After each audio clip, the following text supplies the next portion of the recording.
Bueno amigos, hoy es 1 de agosto del 2019, me encuentro aquí en el conversatorio de la Universidad Santiago de Cali, sede centro, donde se nos facilita este espacio de los martes y jueves de 7 a 8 y media de la mañana para temas relacionados con el área del derecho penal. Mi nombre es Miguel Escobar, el creador del canal en YouTube Derecho Penal para Todos.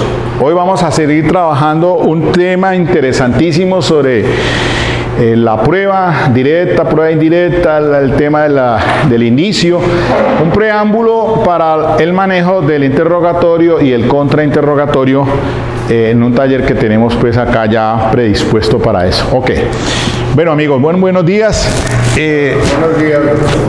Ante todo, quiero, pues, el ejercicio que estamos por hacer, pues, se relaciona principalmente con el tema del interrogatorio y el contrainterrogatorio. Pero antes de eso estoy haciendo un preámbulo aquí, un contexto relacionado con el tema de lo que son, pues, los hechos jurídicamente relevantes, lo que manejamos la clase anterior sobre prueba directa y la prueba indirecta, lo que se menciona ahí como pertinencia del artículo 375. Y básicamente entonces les recalco, tenemos el escrito de acusación y un formato de entrevista del caso del homicidio del prestamista que está en YouTube para pues, la audiencia pues, pueda hacer el seguimiento igualmente allí. Fallo de absolución en primera instancia y en segunda instancia del Tribunal de Cali. Ese lo vamos a tomar como modelo de ejemplo. Pero entonces reitero, los aspectos que vamos a manejar en el interrogatorio es que se hará a las veces alguien de fiscal con el interrogatorio del testigo para mirar las habilidades y cómo se sientan las bases para utilizar ese tipo de entrevistas cuando se trata de refrescar memoria. El segundo aspecto es el relacionado con el de la credibilidad del testigo. Entonces el mismo ejercicio, pero ya con el contrainterrogatorio de alguien que hará las veces de fiscal de defensa para entonces también utilizar esa entrevista con esa finalidad de impugnar la credibilidad. Eso también tiene unos requerimientos de sentar las bases para poderlas entrar a juicio oral. Y por último el tema en ese mismo interrogatorio sobre el asunto del testigo hostil. Entonces de cómo también se hará el ejercicio alguien que haga de fiscal para interrogar al testigo, ese testigo que lo tiene, que lo ofrece, pero se le vuelve renuente, se le vuelve hostil. Entonces hay un fenómeno que ya jurídicamente se conoce como el testigo adjunto. En la Corte Suprema de Justicia se ha referido al mismo y es la forma en que se sienta en el estrado judicial y pues habrá que utilizar esa misma entrevista que fue rendida antes del juicio oral para que entre como testimonio complementario de lo que él está diciendo allí. Como él se vuelve renuente u hostil, entonces se hará el ejercicio también para sentando las bases para poder utilizar ese documento y que quede allí en el juicio oral y valga. Ya, entonces esos son los tres aspectos relacionados con el interrogatorio. Ahora, con el contrainterrogatorio, pues también hay que mirar, en este caso, alguien, pues, o alguno de los compañeros que pueda participar para el tema del cómo es el asunto del contrainterrogatorio con una teoría del caso. Puede ser la misma que planteé en la defensa, porque como el escrito de acusación es por un homicidio agravado y porte ilegal de armas, el capturado se le acusa es como coautor. Entonces se hace implícito lo de la división de trabajo y el aporte esencial. Entonces, ¿cómo se debe explotar? Valiéndose del mismo testimonio de la Fiscalía con el ejercicio del contrainterrogatorio para que le sirva a usted y obtenga unos resultados positivos. Muchas veces tenemos solamente las herramientas de la Fiscalía. No tenemos, usted no lleva a juicio porque no tiene. Sencillamente entonces es una técnica también, ya que es, pues se debe utilizar de valerse de los mismos elementos de la Fiscalía para generar el indubio pro reo. Entonces la presunción de inocencia, se va a generar una duda a favor del procesado y esa se aplica para que logre entonces obtener esos resultados en el juicio oral. Para ello entonces les recomiendo que ustedes entren a YouTube y desde ahora puedan acceder a este video que se llama El mejor contrainterrogatorio. El mejor contrainterrogatorio lo van a revisar en su casa, no ahora, porque ese lo vamos a utilizar, esa técnica. Es necesario que ustedes la revisen y lo cojamos como modelo de ejemplo. Entonces ahí está, el mejor contrainterrogatorio. Sí, y es un caso donde es una dama, una abogada, y ella hace pues allí el contrainterrogatorio. Entonces está así, el mejor contrainterrogatorio se conoce así. Buen día. Buenos días. ¿Ah? ¿El destornillador? Sí, correcto, exactamente. Ese lo vamos a tomar porque es muy importante, es bueno para que lo tengan en cuenta. Bueno. Lo mismo, pero como en Nicaragua, en Puerto Rico. No, el mejor contrainterrogatorio. Ahora, para que pues lo puedan socializar de una vez. A ver.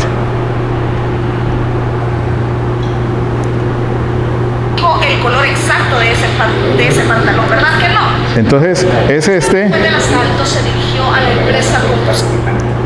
Tiene la palabra en Este lo va a colocar acá.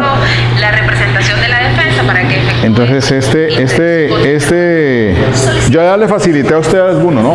Pero Gracias, su señoría. para la audiencia que está viendo allí, pues socializo. Este es el mejor contrainterrogatorio, el video en YouTube, para que ustedes también lo puedan ir teniendo presente como modelo de ejemplo para el contrainterrogatorio. Voy a realizar una serie de preguntas a las que le solicito me conteste con un sí o con un no.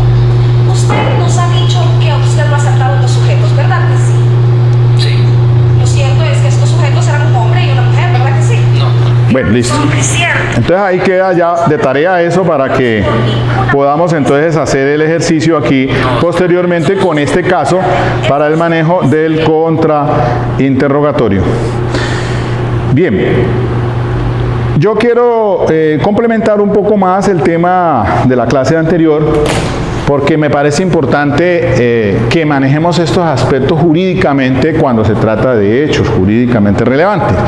Recuerden que la Corte Suprema de Justicia pues ha hecho una precisión de que no se pueden confundir en esos escritos de acusación los hechos con los hechos indicadores y con los medios de prueba, que cada uno tiene pues un uso, digámoslo así. Entonces hay escritos de acusación que resultan siendo farragosos, incomprensibles, y entonces para una defensa técnica pues muchas veces no nos da las herramientas para saber de qué es que se va a defender en el juicio oral. Entonces es importante. Y miremos lo siguiente, porque cuando revisé el tema del indicio, ya después de la charla anterior, me encuentro con la ley 1564 del 2012, que es el Código General del Proceso. Y mire qué particularidad, a diferencia del texto contenido en el artículo 382 de nuestro Código 900, de la legislación 906. Porque el artículo 165 del Código General del Proceso establece como medios de prueba autónomamente el indicio. Miren así, son medios de prueba la declaración de parte, la confesión, el juramento, el testimonio de terceros, el dictamen pericial, la inspección judicial, los documentos, y dice los indicios, los informes y cualesquiera otros medios que sean útiles para la formación del convencimiento del juez.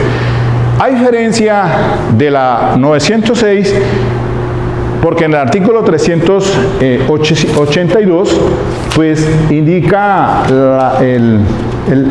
cuáles son los medios de conocimiento. Dice así: Son medios de conocimiento la prueba testimonial, la prueba pericial, la prueba documental, la prueba de inspección, los elementos materiales probatorios, evidencia física o cualquier otro medio técnico científico que no viole el ordenamiento jurídico. Es decir, no está en una clasificación formal el indicio.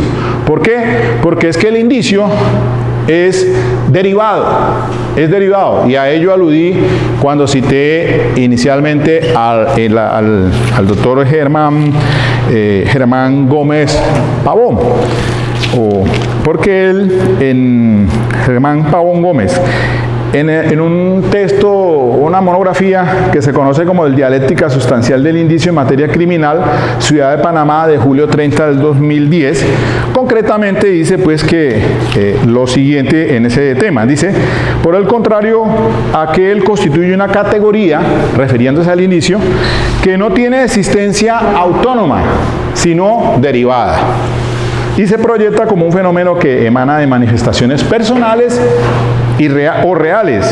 Ahora vamos a mirar eso porque les hablé de las pruebas personales y de las pruebas reales, que refieren la conducta investigada, de lo cual se entiende que surge de evidencias reales, periciales, testimoniales, documentales e inspección judicial. Esto es, deriva de elementos materiales de prueba, evidencia física en medios técnicos o científicos que obedezcan tanto a existencias materiales como a existencias jurídicas. Y después revisé la obra de Nicola Framarino de Malatesta, La lógica de las pruebas en materia criminal, y pues es muy interesante también el manejo en relación con este tema de la prueba directa y de la prueba indirecta, de la prueba personal directa, de la prueba personal indirecta, de la prueba real directa y de la prueba real indirecta.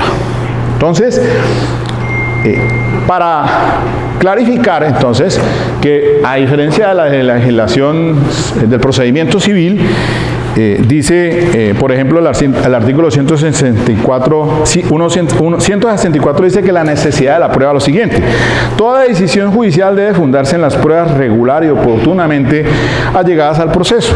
Las pruebas obtenidas con violación al debido proceso son nulas de pleno derecho. Esto está en el artículo 29 supra. Y en el capítulo 8 dice indicios. 240 dice así la norma: requisitos de los indicios. Para que un hecho pueda considerarse como indicio, debe estar debidamente probado en el proceso.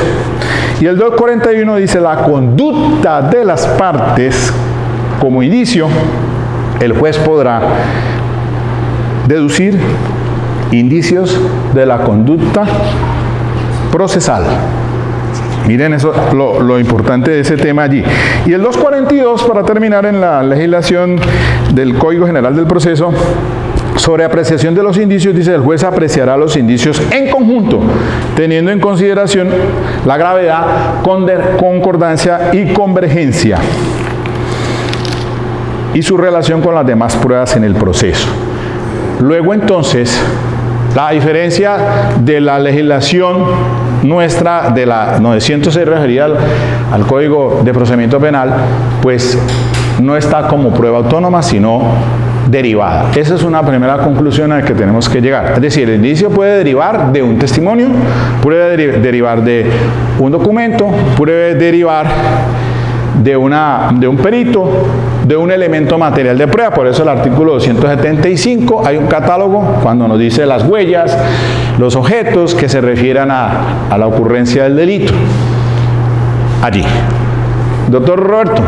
Gracias. La pregunta mía es: el indicio del Código de Procedimiento General es diverso a lo que nosotros tratamos el indicio en el Código de Procedimiento Penal, en la etapa penal en nuestra legislación de derecho penal, porque allá habla de una relación que acá no se ve en el penal.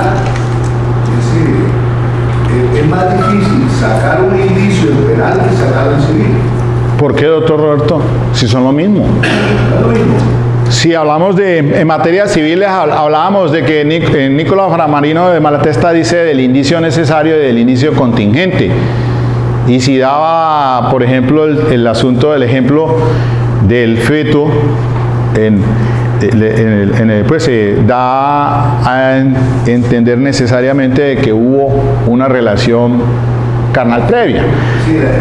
Pues normalmente, a no ser que ahora tengamos en cuenta todo lo de la inseminación artificial, pero... Y eso en materia de civil es muy importante, y acá también, en penal. Más preciso en el Código General del Proceso que en el Código... Que lo diga, que lo enuncia como tal, porque mire, yo le digo lo siguiente, mire, cuando el 241 que habla de la conducta de las partes en la legislación civil, pues eso también tiene que ver aquí en procedimiento penal. ¿Por qué razón? Porque he conocido jurisprudencias de la Corte y se daba el caso de unas personas que venían en un vehículo en posesión de un arma de fuego, y entonces a las 3 personas se les captura por la policía. Y entonces estaba la Corte Suprema de Justicia, en este caso creo que la ponente, la doctora Patricia Salazar, para manejar el tema de los hechos indicadores, de un hecho probado se llega a un desconocido, y entonces decía, bueno, pero ¿por qué en el interrogatorio el fiscal sí le preguntó a los policiales si estaban en estado de nerviosismo? ¿Cuál de los 3 era notable el estado de nerviosismo? Ya se están refiriendo a situaciones que no se enfoca con el delito, pero que un hecho probado nos lleva a hacer la inferencia al raciocinio hacia algo desconocido de la posible comisión del delito. Es que Bien. Yo tengo una duda, doctor. El indicio, para mi forma de ver, en lo penal tiene importancia dentro del interrogatorio, porque se va a llegar, el propósito es llegar a un hecho conocido. En lo civil hay una diferencia. Hay un hecho probado, Sí. para llegar a uno no probado. No probado. En lo penal, y se trabaja con el indicio Ajá. mediante el interrogatorio. Sí. Pero en lo civil, el interrogatorio está en búsqueda de confesión y se hace bajo la gravedad del juramento. En lo penal, el procesado tiene la garantía de no autoincriminación. de no sé exactamente si le toman juramento en lo penal para el interrogatorio. Cuando renuncia, sí. Civil también es bajo la gravedad de No, el civil sí, pero el penal debe renunciar. No, además si vos... No, el penal. Lo contrario es una falsedad No, en penal si renuncia, claro, se hace bajo la gravedad del juramento. Pero en civil está también bajo la gravedad. Claro, totalmente. El civil es... Y en el penal El indiciado. Se busca la confesión. El propósito del interrogatorio en lo civil es llegar a la confesión. Ajá. En lo penal se trabaja con el indicio para llegar a ser un hecho conocido. Por eso, como medio de prueba autónomo, el artículo 165 del Código General del Proceso habla de la confesión, mientras que en el 382 no le está hablando de la confesión. De pronto la ley 600, cuando estaba investigando este tema de los indicios, mire que la ley 600 sí tenía otro manejo a la ley 906 en relación con los indicios. Incluso, acuérdense que para imponer la medida de aseguramiento, 2 indicios, ¿cierto? Hacían para dictar medida de aseguramiento. Ahora hablamos de inferencia razonable. Inferencia razonable. Bueno, resumiendo entonces el tema, porque para recapitular, es que el asunto principal entre prueba directa y prueba indirecta es el contenido, hacia dónde va el objetivo, y es a la demostración del delito. Por eso entonces, revisando a Nicolás Framarino, él pues hace la clasificación entre lo que es prueba directa y dice que la prueba puede tener como objeto inmediato el delito, esa prueba directa. Mientras que la prueba indirecta puede tener como objeto inmediato algo distinto al delito. Y entonces es allí cuando empezamos a mirar el tema de Pedro mata a Juan, y entonces aparecen los testigos, María, que lo observa huyendo de la escena del delito. Pero allí no tiene, no hablemos de que tenga el arma, simplemente está huyendo del delito, de la escena del delito. Entonces, ¿cuál es el objeto de lo percibido? La huida, que es algo distinto al hecho de que Pedro mata a Juan, porque sale de la residencia, no estaba al interior de la residencia. Y entonces hablamos de prueba personal indirecta. ¿Ya? Y hablamos también de prueba personal directa, el testigo Antonio, el que sí está en el bar y ve cuando Pedro mata a Juan. Ese es un testigo que para el juzgador tiene la condición de ser valorado, les decía, valorado subjetivamente y objetivamente, pero ya no le mete raciocinio allí. Simplemente el juez hace la valoración del testimonio de Antonio frente a la impugnación de credibilidad. Si no se lo pone la contraparte por razones de impugnación de credibilidad, el juez dice, bueno, pasó el filtro, es creíble, y entonces hace la valoración subjetiva y objetiva. Él sabe de que Pedro mata a Juan, lo ubicamos, y es una prueba personal directa, pero no hace ningún raciocinio. Mientras que frente al testigo María, que ve que huyendo a esa persona de la escena del delito, tiene que hacerse una valoración mayor de esa valoración subjetiva y objetiva, la del raciocinio, porque es una prueba personal indirecta o indiciaria. Entonces, el tema es complejo allí, ya de más calificación frente a porque tiene que decir, ¿cuál es el hecho probado por ese testigo? Que estaba huyendo. Ahí, estaba huyendo. Entonces, el juez tiene que decir, estaba huyendo, que es lo que está probado.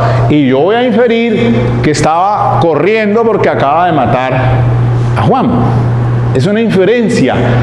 Y entonces en el tema de la inferencia se nos meten en unos principios que son el principio de identidad, el principio de causalidad.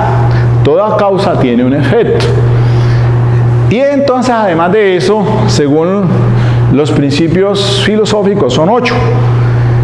Aparte de estos dos, usted sabe muy bien que cuando esos son temas muy engorrosos, álgidos cuando los tocamos, pero que son interesantísimos. Está el principio de contradicción, según el cual es imposible que una cosa sea y no sea al mismo tiempo. El principio de conocimiento, que dice que el objeto del pensamiento es el ser. El principio de sustancia, que dice que de acuerdo con el cual toda cualidad supone una sustancia. El principio de exclusión de tercero, según el cual una cosa es o no es. ¿Ya? Y este principio, el de razón suficiente, que ha hecho tránsito un concepto epistemológico que lo he visto en varias decisiones de la Corte Suprema de Justicia en casos de delitos sexuales. El principio de razón suficiente, que dice que no hay cosa sin que tenga una razón suficiente. Y el último, el principio de finalidad, de acuerdo con el cual todo medio supone un fin. Y mire que entonces el principio de finalidad, de acuerdo con el cual todo medio supone un fin. Esos principios se reducen a los dos principios anteriores, el principio de identidad y el principio de causalidad. Serían lo mismo. Entonces, el juez, en esas reglas de la experiencia, porque también tiene que aplicar las reglas de la lógica, de las ciencias exactas, de la experiencia, el juez, al tomar la decisión, pues es el que tiene que hacer el ejercicio del raciocinio frente a los hechos indicadores o del hecho probado para llegar a un hecho desconocido. Y asimismo, entonces, en el análisis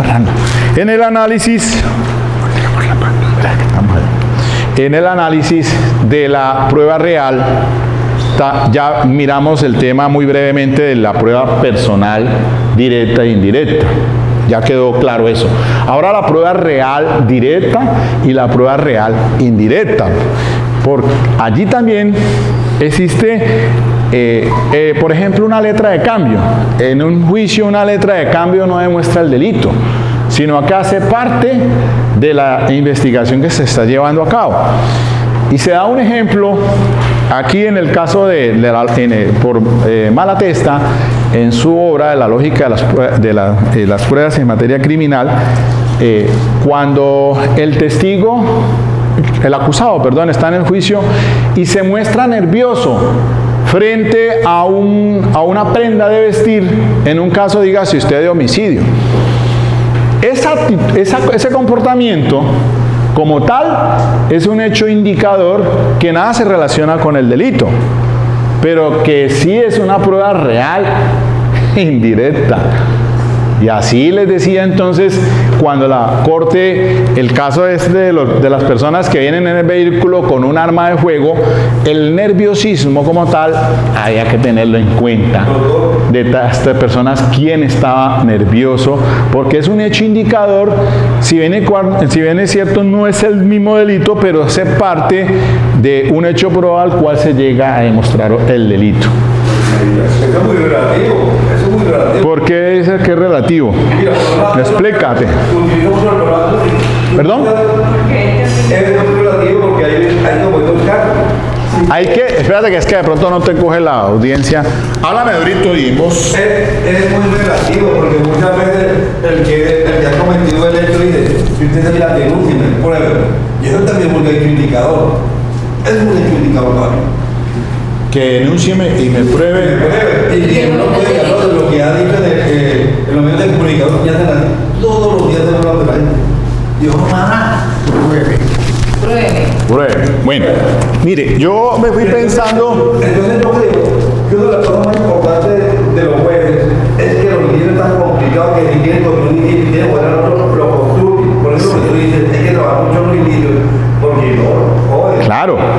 Mira, el caso, yo les comenté un caso pues que me sucedió a mí personalmente, y entonces me puse a hacer la maquinación mentalmente, lo voy a traer como para que nos demos una idea de la tarea que no es fácil probar, y vamos concluyendo allí, vamos para pasar al interrogatorio. Yo les dije a ustedes que estaba en mi apartamento a las 8 de la noche, sentado en la sala, cuando escucho 3 detonaciones. O sea, pues supongo que eran 3 disparos. Yo me levanto y me asomo por la ventana desde el 5º piso y observo que 2 muchachos, digo muchachos porque me parecieron jóvenes, raudamente corren, huyendo, después de que veo a la persona allí tirada en el piso y se veía la mancha de sangre que se empezó a desangrar y le hicieron los 3 disparos allí, seguramente. Yo no lo vi, lo escuché. Veo es que solamente 2 jóvenes huyen de la escena del delito y alcanzo a ver uno que lleva camisa roja. Bueno, esto es cierto, esto no existió. Claro está que yo no he declarado ni Después llegó toda la patrulla, auxiliaron al señor inmediatamente para la clínica, seguramente. Las 2 personas seguramente no, porque llegó una motorizada, cogieron por allá a buscar, seguramente. Bueno, supóngase usted lo siguiente, vamos a hacer el ejercicio mental. El señor se murió, homicidio agravado y porte ilegal de armas. Agravado porque el señor estaba en estado de indefensión. Y porte ilegal de armas. Agravado. Bueno, entonces, el señor antes de morir le rinde una entrevista al fiscal o al investigador dentro de ese actos urgentes. Aquí sí hace falta Teo para que no. Actos urgentes, llega y rinde su declaración, una entrevista, pero el señor muere. Entonces el fiscal ya no tiene la víctima para ir al juicio, pero sí le alcanza a decir el ociso, el obitado, le dice, fue fulano de tal, ese responde al nombre de Juan, de uno de ellos. Más adelante la policía captura a los dos muchachos. Yo como testigo digo, sí, efectivamente había uno de camisa roja, pero yo no puedo asegurar, y así me lleven a hacer un reconocimiento en fila, yo estaría en imposibilidad porque estoy casi a 20 metros, no alcanzo a verle el rostro, además porque ellos están huyendo, dando la espalda, y entonces solamente camisa roja, pero Ahí viene el asunto. Entonces, ¿el fiscal qué tiene?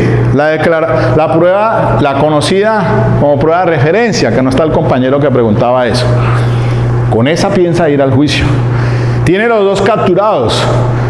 Tiene el testimonio que uno es de camisa roja. Y tiene la versión del ociso que le dijo que era, porque le conocía a uno de ellos, que le sabía el nombre. El fiscal dice, yo me voy a ir a juicio oral con los policiales que hicieron el procedimiento de captura, también con el investigador que fue el que tomó el testimonio al ociso. ¿Y le cogen el arma o no? No le cogen arma. Vamos a ponerla difícil. Resulta que, claro, yo vi también allí efectivamente el policial mirando. No hay acordonamiento del área, eso nunca pasa. Por lo menos no en la inmediatez de las cosas. El policía, que es el primer respondiente, llega a mirar y no encontró una vainilla. Bueno, la estoy suponiendo. Sí, la recoge, no en forma técnica, porque eso no llegó ni la policía judicial después. Levantaron a la señora, al otro día con agua, eso la mancha desapareció, ya no quedó evidencia de nada. Pero tiene entonces la vainilla, pero no hay arma. Y con eso se llevan a esa persona, a esas dos personas a juicio. ¿Usted cree que eso tiene condición de prosperar en juicio? Por lo menos conmigo como defensor. No. Porque tiene una prueba de referencia ya con la que dice en la preparatoria, ¿no? Yo me llevo al policial que le entrevistó antes de fallecer como prueba de referencia. Y es menguado, porque el 381 dice que con prueba de referencia no se puede condenar. Me lleva a mí de testigo. Y yo aquí alcanzo a decir allá, no, pues yo vi dos sujetos huyendo, uno sí tenía camisa roja. Y usted como defensor tiene que trabajar el tema del contrainterrogatorio. Ahí es la clave. El tema del contrainterrogatorio, como en el caso de YouTube, para que vean ustedes, ese es un caso del hurto al señor y empieza a ver si hay identificación, qué fue lo que le encontraron. La policía que les encuentra a estos dos capturados, no hay arma. De pronto lo llevaron a la prueba de absorción atómica y a uno le dio positivo. Pero usted sabe que eso tienen también unos valores que pueden dar muchas veces positivo por asuntos diferentes. Usted prende un cigarrillo y ya le puede estar dando, aunque es prueba de absorción atómica. Espérate, ya la redondeo la idea. Entonces el fiscal sentó allá al estrado al policial que le tomó la entrevista, listo. Pero es que dice que fue fulano y tal. Bueno, sí, lo dijo que era fulano y tal. Pero no, ¿puede estar plenamente identificado? Quizás. Lleva a los policiales captores. Los policiales captores dicen, pues yo los cogí a unos metros adelante huyendo, estaban corriendo. Pero ¿cómo entonces va a construir ese hecho indicador? El juicio del razonamiento del juez tiene que ser exigente frente a ese hecho probado, que estaba huyendo de allí. Pero ¿cuántas personas más podían estar allí con camisa roja? Resulta que a las 6 de la tarde jugó la América allá. No, la América juega acá en el Pascual Guerrero. En el Palmaseca juegan, ahí se hacen todos esos, ahí en el terminalito se van todos los que van para ver al Cali. Pero allá no va la América ni de funda, ¿no? Allá no lo dejan entrar ni siquiera, hay que irse de camiseta blanca, pues. Pero pongámosla menos complicada. Sí, ¿cuántas personas no pueden haber por ahí con camisa roja? Yo no estoy en condiciones de identificarlo plenamente porque no le vi el rostro. Ya he menguado mi testimonio. ¿Le hicieron prueba de residuos de disparo a la camisa? ¿A la camisa de quién? Roja, del que capturó. Bueno, es que me estoy inventando el caso, ¿no? Ya no Miguel, entre los dos capturados hay uno que responde al nombre de lo que dijo el Juan, sí. Puede ser. Sí, póngala así de esa manera, pero ¿qué me prueba a mí si no hay un hecho probado que estaba huyendo, pero cómo lo involucro acá en la escena del delito? ¿Cómo deduzco yo o cómo infiero si lo que tengo es apenas vagamente eso y una prueba de referencia? Y con la prueba de referencia únicamente no se puede condenar. Al juez, dígame, ¿a qué juez no le queda peliagudo allí dictar una sentencia? Miren ustedes la situación, no es fácil, no es fácil. ¿Ah? Usted puede estar de camisa roja, porque es un negro, todo negro que puede el negro que puede el negro es, pero usted puede estar ahí, o no que lo haya cometido, porque la gente, ¿por qué huye? Porque más engorroso servirse de testigo, que le va peor al testigo que hacia el homicida. Son indicios contingentes. Eso que tú dices ahí tan importante en cuanto a las condiciones afro. Y he visto casos, sí, se dan casos donde es muy difícil sacarle la identidad cuando se tratan de afroamericanos. Porque pues, pero no igualito, sino que las características físicas es difícil, ¿no? Entonces, esa tarea. Pero mira, por favor, ponle cuidado a esto. Pongámosla más diferente entonces. La víctima, María Elena, la víctima no murió. La víctima no muere. Se sienta en el estrado judicial. Y la víctima sí efectivamente va a declarar allá. Entonces es donde vamos a revisar si como ese único testimonio es válido como prueba directa. Malatesta dice, mire, no hay prueba directa y no hay prueba indirecta. Porque en la integridad de la conducta punible del delito son muchas aristas. Y yo les dije el caso, se la estaba colocando más difícil al que le disparan a esa persona, pero resulta de que yo como defensa logro determinar que el señor tenía una falla cardíaca y murió a consecuencia de un infarto, no de los disparos que le produjeron. Entonces, aquí ya viene la endomática, lo de la teoría de la imputación objetiva, viene toda lo de la teoría esa de la equivalencia de las condiciones, de la condición sine qua non. Hoy por hoy manejamos el tema de la imputación objetiva, pero no la pongamos, pues hay casos de casos. Pero en este asunto donde sí la víctima va al juicio y dice efectivamente, yo conocía a esta persona, tuvimos un problema días anteriores, y yo iba caminando por ahí, por ese sector, cuando me abordó y de una me hizo 3 disparos. A quemarropa, así a corta distancia. ¿Con qué va a pelear usted como defensa? Ya empieza a ver la menguada, porque ya entonces se va a complementar con los hechos indicadores. Entonces, si cogieron a ese señor huyendo, y pónganlo compleméntelo, lo cogieron con el arma de fuego. Y el arma de fuego, cuando se hace cotejo con la vainilla, y usted va a pelear con el policía por cadena de custodia, pelee por ahí con cadena de custodia, porque esa no se hizo el embalaje bien. Pero suponga que la haya hecho con todas las condiciones el fiscal de autenticidad de cadena de custodia. Ya entonces el juez dice, no, pero si es que ya este testigo que es víctima lo reconoce, lo vio, a pesar de que eran las 8 de la noche, había una lámpara aquí que le visualmente, y usted tiene que empezar es como a luchar es con el tema del contrainterrogatorio. Y usted tiene que allí forzarla bien, planearla muy bien, a ver de pronto por dónde se puede caer ese testigo. Y más si es víctima, que uno tiene que tener cierto cuidado con la víctima. La víctima.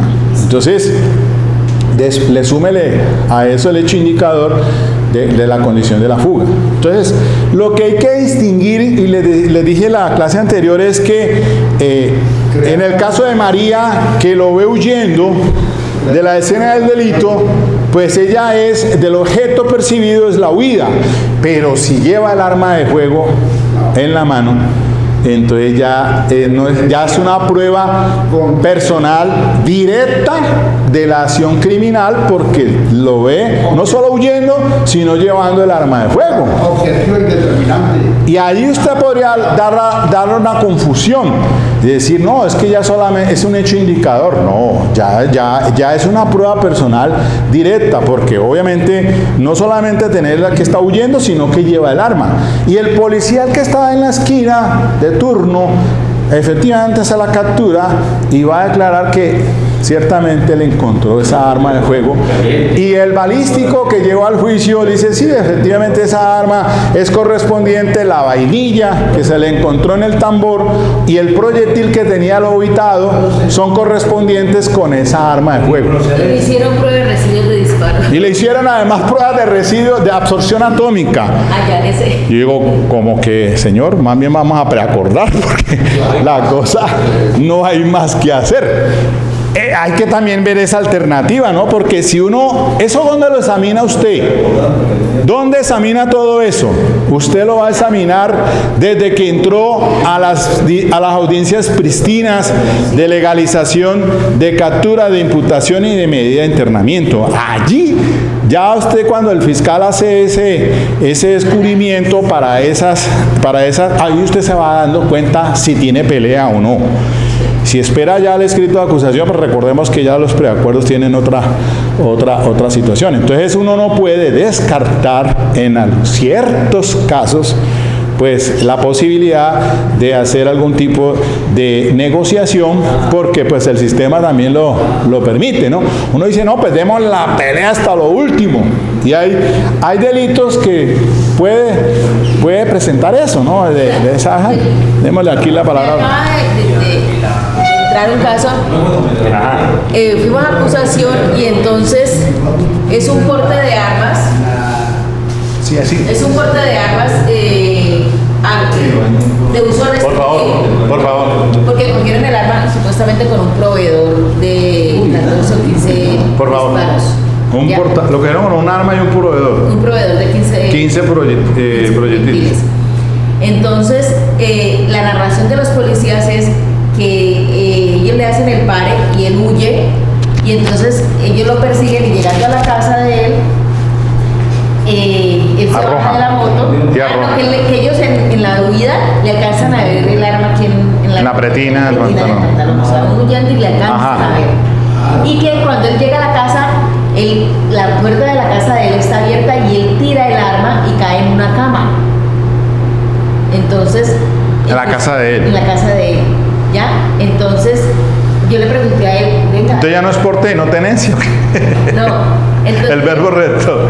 Yo le dije a él, ¿y dónde queda la cama? Y me dice, no, la cama hay que atravesar una pared, porque y es al fondo. Y entonces yo le dije al fiscal, venga, porque yo le dije, ¿qué me va a dar, doctor? Y entonces me dijo, dígame nomás. Ya. Pero yo le dije, no, doctor, es que, ¿cómo cae esa arma en una cama? O sea, entonces me dice, doctor, a lo mejor el arma tenía forma de boomerang. Entonces yo le dije, no, voy a hacer una misión de trabajo para que le hagan un video desde donde supuestamente empieza a huir él, para ver la trayectoria. Si es cierto que alcanzan a ver el arma allí. Y después, como en la casa de él, a ver si es que tiene una cama en la sala. Y entonces ahí fue que encontraron el arma para poder hablar. ¿Y había más personas en esa casa fuera del...? No, la mamá estaba al frente, en la casa al frente. Y los policías dicen, entraron como 10 policías a mi casa. En flagrancia, claro. Y de allá adentro sacaron el arma, pero en mi casa no había arma. Ah, ya. Entonces, él dice... se la pusieron, según ellos. Sino que es que él dice... ahí los policías dicen, es un habitante del sector que lo hemos conocido porque se encuentra riñas y altercados. O sea que los calzoncitos del sector que la policía ya no tiene. Vea, yo digo que cuando se tratan de esa clase de clientes, ya sean de confianza, de defensoría, pues uno tiene que decirles que le cuenten la verdad para uno saber por dónde se puede defender.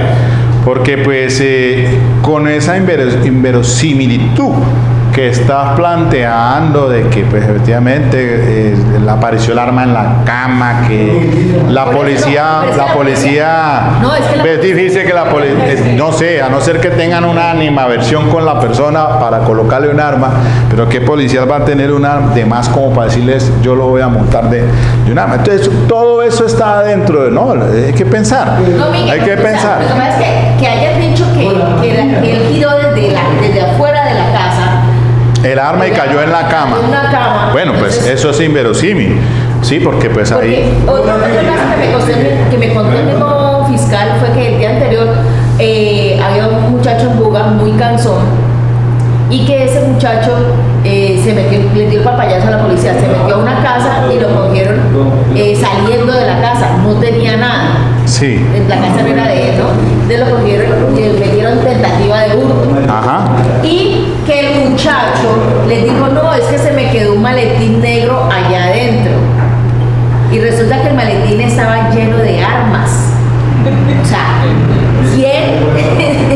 ¿Qué delincuente va a decir, ve, tráeme un maletín al policía para que lo vale? Es obvio. ¿Ya? Entonces el fiscal decía, eso no puede ser. Pero pues el abogado defensor hizo un reacuerdo. Tentativa de hurto y porte de armas. A ver, Roberto, para que pasemos comencemos a hacer el ejercicio del taller, si es tan amable, porque, a ver, ¿quiénes tienen el escrito de acusación que les pasé y la entrevista de la testigo? Allá está el doctor, tiene uno. Podríamos empezar, por favor, a hacer el ejercicio del taller del interrogatorio, el más sencillo, que es el de refrescar memoria. ¿Y quién está en posibilidad y quiere hacer el ejercicio? Habría que colocar, yo aquí hago de juez, pues, alguien que haga las veces de fiscal y tiene su testigo. Porque ya, por favor, las 3 sesiones anteriores yo les pasé eso con tiempo y se lo han llevado para su casa. Yo pienso que ya es bueno que uno que va a ser testigo ya tiene que tener memorizado el texto pero en ese caso, para el interrogatorio. Uno de los testigos es la esposa del JJ. El ociso. Ajá. Entonces en este caso le tocó. Bueno, a ver, entonces, porque lo que quiero con ello es hacer el primer ejercicio para utilizar el documento para refrescar memoria. Entonces, el fiscal tiene que ingeniárselas allí como para que le pregunte algo y ella conteste, la verdad es que no lo recuerdo. Entonces ahí el fiscal tiene que decir, usted rindió a sentar las bases, usted en relación con este caso recuerda haber rendido una declaración, sí, que yo me acuerdo, y usted recuerda, ¿por qué lo tiene presente? ¿Cómo lo reconocí?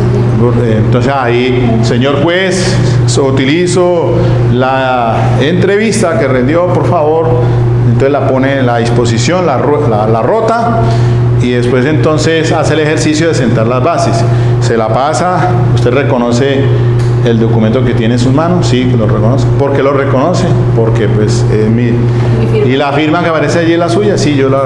Entonces, le tiene que preguntarle,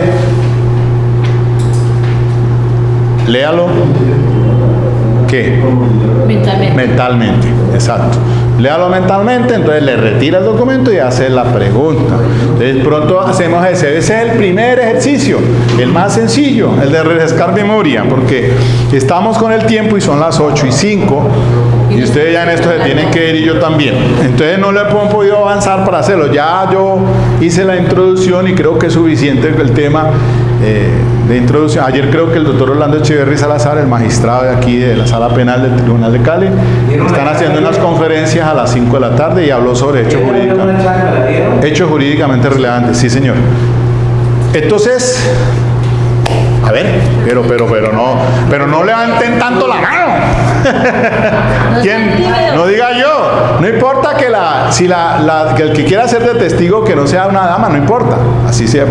Simplemente queremos hacer el ejercicio, no que sea una mujer, pues. A ver, yo me arriesgo porque a mí me... Ustedes hará la de fiscal. ¿Y quién hace de testigo entonces? Pero rápido, porque es que estamos sobre el tiempo. ¿Quién ha leído? Mejor dicho, ¿quién ha leído la entrevista? Otro que tiene la calidad de testigo. Sí, cualquiera. Es Mina, alias Mina. No. La mujer no está. No me revuelva nada más, Fernando. La mujer. Ella va a preguntarle. O sea que ya sabe, ya conoce el texto. Y si quiere, tómese en 3 minutos y lo leen, por favor. Y le hacen, es muy sencillo. Así, no le vas a preguntar todo. Simplemente, pues, quiero hacer el ejercicio. Haga el simulacro respecto a algo para que lo recuerde. Y ahí paramos. No es necesario que vaya a poner en cambio, cuando se trata de impunar credibilidad, yo creo que sí hay que dejar que el testigo hable más. Y lo mismo va a pasar con el tema del renuente o el hostil. Y en el contrainterrogatorio también. Para el ejercicio del contrainterrogatorio, que no lo alcanzamos hoy, es necesario que eso sí se lo sepan de memoria la testigo y el que va a contrainterrogar. ¿Qué es lo que va a preguntar? Y verse primero el video que les dije que está en YouTube, el mejor contrainterrogatorio. Uy, esa vieja es una... No, y así que volverse. Como ella, así es que es. Eso no le permita que le explique. ¿Sí o no? ¿Sí o no? ¿Sí o no? Pero rapidito. Y rápido. Tiene que ser ágil mentalmente, uno en juicio. Y si le objetan, oiga, tenga el plan B. Listo. Porque si a usted le objetan allá y usted se queda pensándola, pues le cuento. Los jueces hoy en día, cuando se trata de objetar preguntas, ya ellos no le piden argumentación, porque ya han aprendido y saben cuáles son las que se permiten como objeciones. De hecho, entendemos que las objeciones son válidas porque ya las conocemos. Al principio, pues sí, al pronto el juez le decía, argumente. O hará algunas que sí lo harán, pero normalmente hoy, objeción al lugar. Reformule la pregunta. Para el interrogatorio, la única objeción sería que esa pregunta no ocurrió en el interrogatorio. Sí, no hizo parte del interrogatorio. Y ahí en ese caso, como se trata en ese caso del taller, en el contrainterrogatorio, acuérdense que es coautoría por división de trabajo y por aporte esencial. Entonces, lo que dice ella o lo que dijo ella, hay que saberlo explotar para determinar una cuestión solamente, y lo más importante, respecto a la presunta autoría del acusado, para derruir ese testimonio, para que ese testimonio no tenga la solidez ni el peso que le quisieron darle en el juicio oral a ese testigo, porque pues ella vio algo y otra cosa que no vio. Entonces, a eso es que hay que sacarle. El testigo en el contrainterrogatorio, pues hay que sacarle. Estábamos hablando al principio con el doctor que en el interrogatorio directo no se pueden hacer preguntas sugestivas. Vayan haciéndole por favor allí antes de comenzar. Pero las bases son las siguientes. En el interrogatorio directo no se hacen preguntas insinuantes ni sugestivas, en lo posible. Y si hay objeción, es válido porque la regla es jurídica, no se puede sugerir. Entonces es válido hacerle la objeción y cala. Y el interrogatorio diga cómo, cuándo, y va construyendo usted ese conocimiento personal de lo que sabe el testigo. Mientras que ahí el testigo es el que declara. En el contrainterrogatorio, el que declara es el que pregunta. En el contrainterrogatorio, el que está dando las respuestas es el que va a preguntar. Porque usted solamente le dice al testigo sí o no. Yo le voy a hacer unas preguntas a usted de manera sugeridas y usted me dice sí o no, sí o no. A eso se limita. No les permita que le explique. No son preguntas abiertas. La técnica dice, ahí como no es una regla jurídica, si le objetan porque hace una pregunta abierta, le digo qué pena, él puede hacer preguntas abiertas. De malas, porque si usted le hace una pregunta abierta en un contrainterrogatorio y quiere que le aclaren cosas que el fiscal le hizo allá, pues se hace el harakiri. Miguel, que el contrainterrogatorio es reafirmar lo que se dijo en el interrogatorio. Y sacarle lo que usted necesita, sacarle sin reafirmar, pero usted esencialmente tiene que sacarle lo que usted necesita. Usted es el que está declarando. Usted le necesita hacer énfasis y puede hacer que eso que él no haya dicho, que no haya dicho, pero como son sugeridas, hay que saberlas hacer. Por eso les pido, por favor, que primero vean el mejor contrainterrogatorio, que ahí hay preguntas que hace ella que no fueron formuladas en el testimonio directo. Y sin embargo, no cabe objeción porque son preguntas sugeridas o sugestivas, pero hay que es con una técnica para ir sacándole para que el que está declarando es el que pregunta en el contrainterrogatorio. ¿Listo? Vamos pues, que estamos en 5 minutos. ¿Usted? ¿Y dónde está la testigo? Ah, bueno. Me voy a aclarar. ¿Te recuerda que ella no? Sí, pues es decir, un poquito más para... Listo. Bueno, espérate, dame un segundito, entonces voy a cortar aquí y seguimos y grabo el taller.